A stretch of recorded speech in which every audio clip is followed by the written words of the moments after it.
Just pulls up, three-pointer. Bang! Bang! It's good! This is Christopher Talavera, and you are listening to the GSO Podcast, a show where we talk about all things basketball, games, stats, and opinions. This episode, we will be talking with our special guest, very special guest, assistant coach of the Cal State LA women's basketball team, Sabrina White.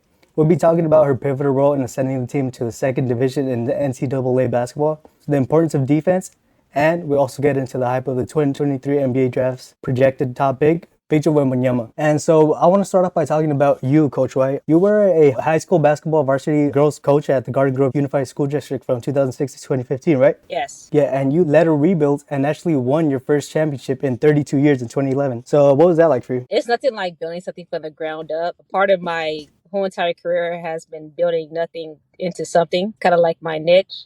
So I've totally been blessed that everywhere I've gone, we came from the bottom and rose to the top. So being there and watching those young players, never playing any type of sport before, and just taking just something that was intangible, which was aggression, and then be able to teach the skill and build them up and play against the top talented teams at that time and era, which was modern day, who had 4 McDonald's All-Americans on it, and take them to the brink. It just kind of solidified that everything that you knew and studied for us basketball and teaching the game and investing into those student athletes can carry on no matter what level that you're on. Since you mentioned unlocking the game and whatnot, you were involved as a skills trainer for WNBA Enterprises LLC, a youth development specialist. They develop for Team USA and they actually scout around the whole world for TBG Sports. Yes. And you were also selected to work along NBA scouting where you represent the Indiana Pacers, right? Yes. And you actually won a mock draft competition? Yes. Do you feel like either or helped your experience with the rebuild winning that mock draft competition? Or do you feel it was just mental? No, just knowing the ins and outs of the business. What I do for a living is my profession. It's how I eat, it's how I feed my family.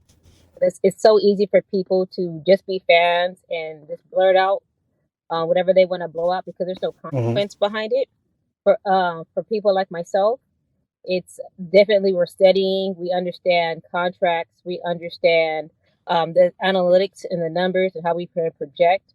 And at the end of the day, one thing that we hang our hat on and we always have to realize is what we bet our jobs on it. So when I go into those mock drafts and you're sitting in front of NBA GMs and ownership and you're showing off your skills, whatever is coming out of my mouth is that I'm betting my career on. Mm-hmm. You're doing really depth analysis. And when it comes to the NBA, it's not just numbers, it's also where they are in their contract. So you're marrying those two things together. And with the Pacers at the time we did the mock draft, we already knew the Lakers were trying to trade Westbrook. And you're into those things of how it really works in the NBA. And I'm a competitor. I'm not going to help the Lakers win a championship. So we're just looking at it like, hey, we already understood who our franchise player was, which was a young piece. And to understand the value of draft picks, people didn't realize how valuable draft picks are. People just want to trade them away. And those are actually higher than having any type of franchise player you have. So we ended up trading other assets to gain more protected picks. And that's what actually made us win the whole thing. All the GMs were blew away how we were able to do that and manipulate all the other teams inside the mock draft. And you're absolutely right when it comes to first round draft picks. We look at OKC and what they're doing, how they're stacking up their draft picks. Teams like Golden State who also stacked up their draft picks and now they have, their dynasty. Right. So yeah, you're absolutely right about that. Lastly, for this topic at least, I want to get into your experience at Biola University where you were ranked number 1 defensively.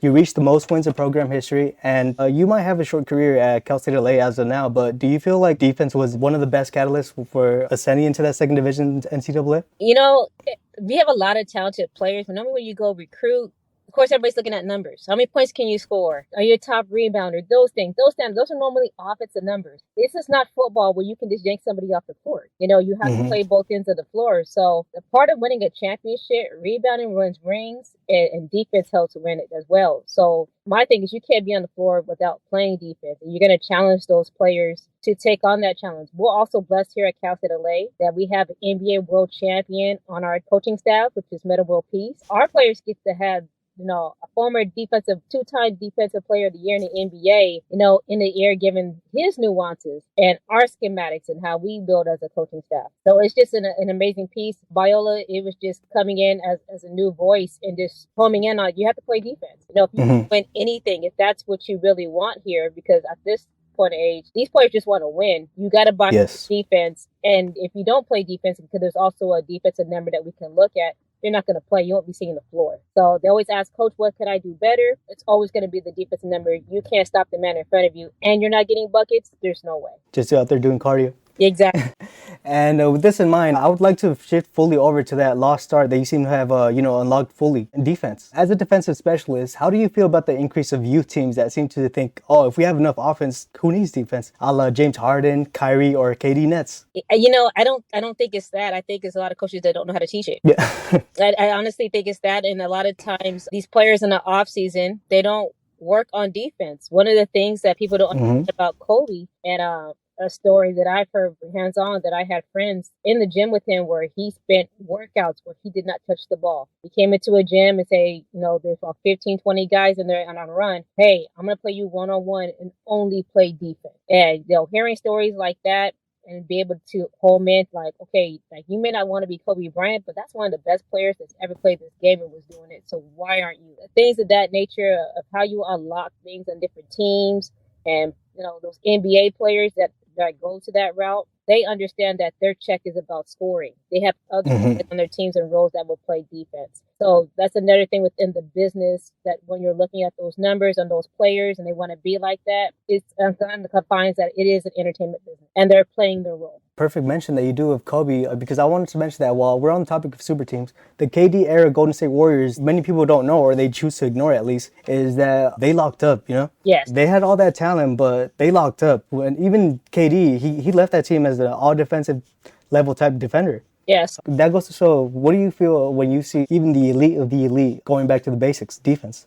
I mean, these guys are smart. Don't get fooled by that. All those guys can't lock up in the NBA. That's the reason why they're there. A lot of these guys can score. That's why they're in the NBA. But to build a championship team, you have to have roles. Not everybody can do the same thing because redundant, and you'll lack somewhere else. So, I mean, it all depends on what your franchise is. There's some franchises, they know they're not in it to win a championship quite yet. So they don't want to win. So we won't call it tanking, but, you'll just make it entertaining enough for them to be able to get more draft picks or wherever they are as far as their off-season goals in the next 3-4 years.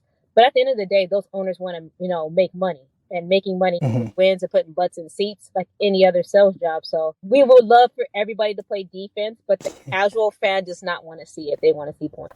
Funny that you mentioned now all people like compare different eras. They say, oh, why would we want to watch eras where they scored 80 points? Now they love this era. Correct. So the last question for this section, when it comes to your preference in defensive game planning, we'll try not to give out too much for opposing coaches, right? Okay. Are you one that prefers switching on D a la Bad Boy Pistons or 2004 Pistons, or do you like a good ISO defensive possession, just like everybody else, or well, like the old timers at least? I mean, you got to play team defense, and it's always going to come down to personnel base and what's on the floor. Not everybody's going to be strong defensively, but how do you help each other? So there's really no right or wrong. It's going to come down to personnel, and if you're touching that floor, you have a responsibility to carry out whatever the philosophy or the principle is. So, I mean, Popovich, especially in the Tim Duncan era, he just had a rule. Like, he expected his centers not to just lock up, but you can stay in front of the basketball. Even though they would get isolated, they never got beat off the dribble. They figured out how to stay in front of the basketball. So, yeah, the 1-5 switching, it makes it easier to score because you get easy mismatches early. Everybody in the NBA runs the same offense pretty much because they know everybody's switching, which is a high on-ball screen coming down the court, get the 5 versus the point guard, and dump it inside and play kick out. So that's why it's so easy for trades to happen mid-season in NBA, because everybody runs the same type of options. But if schematically, when it gets down to like the NBA playoffs where the game slows down, it's more half court, grinded out style. Now you're going back to the old school of what we talked about. But these guys are smart. These young women are smart of how to do that and take schemes. For us, we just came out of the NC2A tournament and we were talking about, just how to double the ball and come off. And we did that in one walkthrough practice and our girls picked it up. So it's all about being flexible, having that basketball IQ. And at the end of the day, it comes down to winning when you want it You'll do it. There's no excuses. You'll figure it out. Yeah, as Patrick Beverly says, defense really takes no talent. All it is hustle. Yeah. Well, lastly, I want to get into your work, as we mentioned, with WNBA Enterprises and their involvement in worldwide scouting. Okay. As we all know, Wembanyama, he's the next in line when it comes to foreign players such as Joel Embiid, Giannis, Luka, and Nikola Jokic. Yes. But for some reason, the WNBA doesn't seem to share this same talent when it comes to, top talent that is non-American, right? The reason why I ask is, considering that many WNBA superstars go to overseas during the offseason,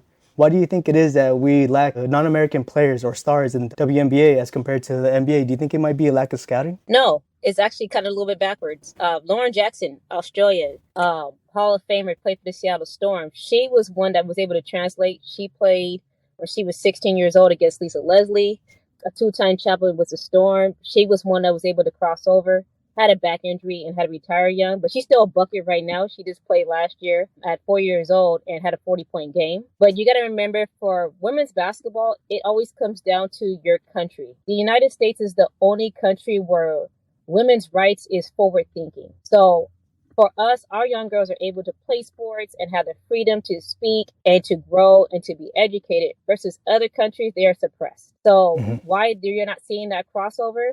There are women on other, countries that they will get killed for playing a sport.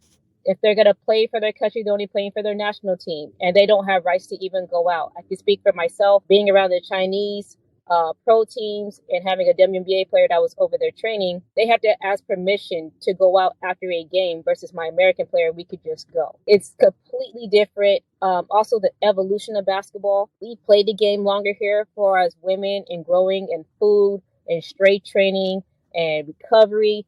They're so far behind. It'll eventually, we don't really want them to catch up as Americans. We want them to win in our but what can't be hidden is women's rights around the world and the fight that's happening. And until everybody kind of goes in that wavelength and not try to suppress that, we'll still always have the upper hand. Well, once again, due to your experience with defensive teams and building successful teams, were you to take over the team that drafts or gets lucky with Victor Wembanyama, how do you hide him against physical players like Zion, Giannis, Embiid? What would you do? Would you just put your buffest player on him, hide him until he at least builds up a little bit muscle? I'm going to tell you right now, I watched film on him. You do not have to hide him. The stuff that he's able to do I believe he's 18 years old right now. He's able to guard pick and rolls better than a lot of vets, like mid-level vets. So everybody's looking at the strength. No, his strength defensively, what he covers, his length, his footwork is light years ahead of anybody else that's here at his age. So all that stuff, he's going to be wiry, strong like KD and stuff like that. He is Giannis meets Kobe footwork meets Jordan's mentality. He's got everything all in one. He's definitely, as long as he can stay healthy, sky's the limit. They said he's an alien. I agree. I'm a fan. I'd take him in the draft right now. I don't have any concerns with him defensively at all. So what do you think this notion or, conspiracy comes from? Do you think it might just be considering the fact that KD is built that same way and sometimes he gets bullied? Or do you think it might just be, Yeah, and they play two different positions. KD never had hard pick and rolls and be in a down position on the ice. So, he was the one coming off screens and do different things. Watching the film, people really are saying these things, aren't really understanding what they're watching. And like I said, it's so easy to criticize when your job is not on the line. This young man is the real deal. Like the strength thing, it's going to come. It's natural. What 18-year-old besides LeBron James comes in like a grown man? It doesn't happen. They grow into it. So as long as he can stay away from what normally 7-footers have, which is the feet problems, if he can stay away from that, his career, sky's the limit. And the last point we'll get into is, lastly, the WNBA seasons have gotten 2 new super teams, New York and in Vegas. Yes. This is the good thing for the WNBA, but what people don't know is that both those teams are owned by billionaires. Yes. Would you say this might actually hurt the game, considering that, we'll just throw money at this star and it leaves all smaller market teams behind, don't you think? No, there's a couple of things going on right now within the W. Like I said, it's bigger than just what you're seeing at the top of it. You take another step further. They're going to be in an expansion draft the next year. So with the expansion draft, you'll only be able to protect 5 players on your roster, and the rest will go into a random draft with 2 new teams coming in. Look at the contracts that players are signing right now. There's a lot of 1-year deals, a lot of 1-year people taking less. with the CBA that has a supermax now.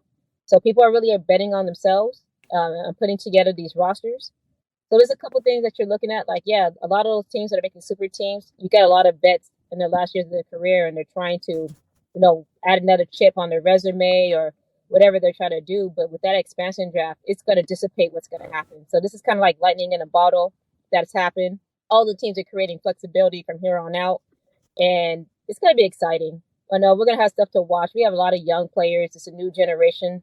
A lot of the old heads are starting to retire. So more the merrier. Just go make sure you get your tickets and you support the WNBA. Support these young women. They're out here working their tails off, try to get that experience, try to get their skills up, and they're doing it with little money and little resources. All they need is access. All they need is your support. They have the skill. Trust and believe, and it is worldwide. It's not just here in the United States. There's tons of international talent. They start playing pro at 16, like you're watching all the NBA players. They have that. All they need is a chance and your support and your opportunity, and then you're going to be amazed. It's a great product. I couldn't put it any better. Well, that wraps it up. Everything I had for this interview. Thanks for tuning into this week's episode. Special and incredible thank you to our guest, Sabrina White.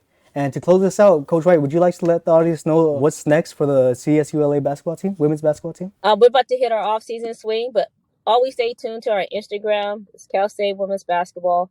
Our Twitter as well. Support the young ladies on campus. They're walking around. Get into the gym. See them. They're always working out. Just be prideful. We're trying to build a culture right now that's never been seen before. And we are like the basketball hub of Los Angeles. Yes, there's UCLA. Yes, there's USC. But they're not moving the needle like we're moving the needle not right now. We just had Spectrum Sports do a backstage on us. USC, UCLA do not have that. We had that. All the other colleges around us didn't have it. So you guys have a gold mine right now. These young ladies really putting on for the city of Los Angeles and Southern California. So check us out. Give us your support. Stop by the office. Whatever you guys can do, we're visible, and you guys can be visible too. Well, thank you so much for one last time.